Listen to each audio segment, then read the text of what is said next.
వాళ్ళని వీళ్ళని అందరినీ అడిగేది మొగుడు మాట వినాలంటే ఏం చేయాలి ఏం చేయాలి ఏం చేయాలి ఏం చేయాలి అని ఇదే ప్రశ్న. ఏం చేయాలండి అని అడుగుతూ ఉంటారు. మంది కూడా అడుగుతారు చూడు చాలా మంది. అడగ్గా సరే ఏమైంది, ఆవిడ ఉన్న ఊరికి ఒక యోగీశ్వరుడు వచ్చాడు. ఓకే. అయితే ఊళ్ళో వాళ్ళంతా ఆయన దగ్గరికి మంచి మాటలు వినడానికి వెళ్తున్నారు. ఆయన దగ్గర ప్రతి ప్రశ్నకి సమాధానం ఉంటుందని చెప్పుకోవచ్చు వచ్చారు. మొదట ఏం చెప్పుకోరు. కొంతమంది వెళ్ళొచ్చాక వాళ్ళు చిలవల పలవలు కాస్తుంది, అదిగో పూలంటే ఇదిగో తోకంటారు. సరే ఈవిడేం చేసింది, సుబ్బలక్ష్మి కూడా అక్కడికి వెళ్ళింది యోగీశ్వరుడి దగ్గరికి. అమ్మ ఏం కావాలంటే ఆవిడ కొద్దిగా మొహమాట పడి, అయ్యా ఏకాంతంలో ప్రశ్న అడుగుతానండి. ఏమిటో ఈవిడ ఏకాంత ప్రశ్నని అందరినీ శిష్యులు పంపించేశాడు. ఏమిటమ్మా అన్నాడు.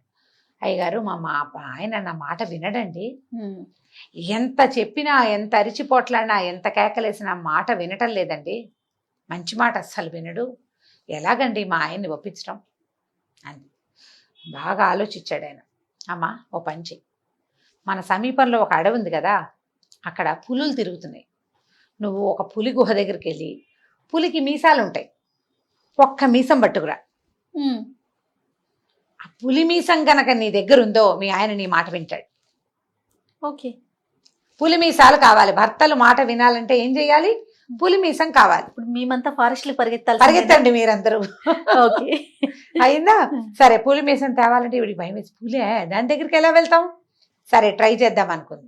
ఏం చేసింది, ఇంటికి వచ్చి బాగా 4-5 రోజులు ఆలోచించుకుని మొగుడికి ఏం చెప్పిందంటే, నేను కాస్త పక్క ఊరు మా అమ్మ వాళ్ళ ఇంటికి వెళ్ళొస్తానని పప్పలు చేసుకుని చక్కగా అరిసెలు చెక్కలాలు చెగోడీలు తీసుకుని తలా ఒక టిఫిన్ వచ్చిన, అంత టిఫిన్లలో లేవుగా అప్పట్లో, మూటలు కట్టుకునేది. ఓ మూటలన్నీ కట్టుకుని తను కూడా తిండికి ఏర్పాటు చేసుకుని అడవిలోకి వెళ్ళింది. వెళ్తే ఒక పులి గుహ దగ్గరికి వెళ్ళింది. పులి ఎక్కడో వేటాడి వచ్చింది, మెల్లిగా అలసటగా పడుకుంది. ఏదో శబ్దం అయ్యేసరికి గాండ్రు మంది, వీడు పిక్క చచ్చిపోయింది, అయ్యా బాబోయ్ పులి అరుస్తోందని అనేసరికల్ సరే ఏం చేసింది, మెల్లిగా ఒక్కో అడుగు వేసుకుంటూ లోపలికి వెళ్ళింది. పులికి బద్ధకంగా అంది, అట్లా కూర్చొని చూస్తుంది. ఈవిడేం చేసింది, మూట ఓపెన్ చేసింది. అరిసెలు గుమాయించినాయి వాసన. బయట అయితే పెద్దగా వాసన రాదు, అడవిలో గుహలోకి వెళ్ళేసరికల్లా గాలి అటు ఇటు బారదు కదా, వాసన వస్తుంది. పులికి మూతి నాక్కుంది, అది అమ్మో ఏదో తీయటి వాసన వస్తుంది, ఏమిటో ఆ వాసన చూద్దాం అనుకుని లేచి వచ్చింది. దగ్గరకు వచ్చేసరికల్లా ఇది ఏం చేసింది, మెల్లిగా ఓ అరిసె దాని ముందు పెట్టింది. పులి ఆ అరిసెను తినది, చూస్తోంది ఏమిటో కొత్త వస్తువు చాలా బాగుంది. తర్వాత ఏం చేసింది, ఓ చెక్కిలము ఓ చేగోడి ఓ బూందీ లడ్డు పెట్టింది. అన్నీ భోజనం చేసేసింది. పులి కూర్చుంది పక్కనే వచ్చి. తీయటి పదార్థాలు పెడుతుంటే ఫ్రెండ్షిప్ కుదరదు, బాగా కుదురుతుంది. అక్కడి నుంచి సరే పులి ఆవిడ కాస్త ఫ్రెండ్షిప్ చేశారు. మామూలుగా ఏమవుతుంది, మన పక్కన జంతువులు వచ్చి కూర్చున్నాయి అనుకో, అసంకల్పిత ప్రతీకార చర్యలాగా మన చేతులు వాటి మొహం మీదకి వెళ్తాయి కదా. ఇప్పుడు ఇవన్నీ పెట్టింది కదా, ఆవిడ మీద చెయ్యేస్తే ఆవిడ అదేమనలా పులి. ఈవిడ చక్కగా తల నిమిరింది. నిమిరాక సంచు గుచ్చుకుని బయటకు వచ్చేసింది. 2-3 రోజులకు ఒకసారి ఊరు వెళ్తానని చెప్పి ఆవిడ 4 అరిసెలు చేసుకుని 2 గారెలు చేసుకుని 3 బూరెలు చేసుకుని చెత్త పుచ్చుకెళ్ళేది.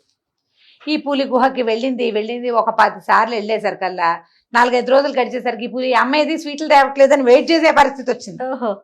చూస్తోంది అది కడుపు నింపేసుకుని తర్వాత తీపి తినడానికి ఫుడ్ ఆహారం తర్వాత ఏమనాలి దాన్ని డిజర్ట్ కోసం ఎదురు చూస్తుంది అనమాట. డిజర్ట్ తింటారు కదా స్వీట్. సరే ఇలా 10 సార్లు వెళ్ళిన తర్వాత ఈవిడ పులి దగ్గర కూర్చుని ఆవిడ తెచ్చిన పదార్థాలు పెట్టి ఒక మీసపు వెంట్రుకని టక్కిని లాగింది. రోజు స్వీట్లు తెచ్చిపెట్టే వాళ్ళు మీసాలు లాగితే మాత్రం ఏమనుకుంటుంది, పులి ఏమి అనలా. ఆ తెంపిన మీసం చేతపుచ్చుకుని అమ్మయ్య దొరికిద్దరా దేవుడా, ఇన్ని రోజులు ట్రై చేశానని ఆ పులి మీసం పట్టుకుని ఆ మేఘాల మీద యోగీశ్వరుడి దగ్గరికి వెళ్ళి ఆయన అప్పటికే ఆ ఊరు వదిలిపెట్టి వెళ్ళిపోయాడు, పక్క ఊరు వెళ్ళిపోయాడు. పక్క ఊళ్ళో ఉన్నాడని తెలుసుకుని అక్కడికి వెళ్ళింది.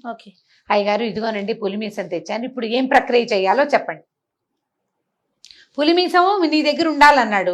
పులిమీసంతో మొగుడిని ఎలా ఆడిచ్చాలో కనుక్కోవద్దు, ప్రక్రియ కావాలి కదా. ఇప్పుడు మీరంతా అడవులకు వెళ్ళి తెచ్చుకుంటారు, తెచ్చుకున్న తర్వాత ఈ వెంట్రుకతో ఏం చేయాలో ట్రిక్ మేము చెప్పాలి. ఇప్పుడు చెప్పండి. అప్పుడు ఈయన అన్నాడు, అమ్మా ఇది ఎలా తెచ్చామన్నాడు.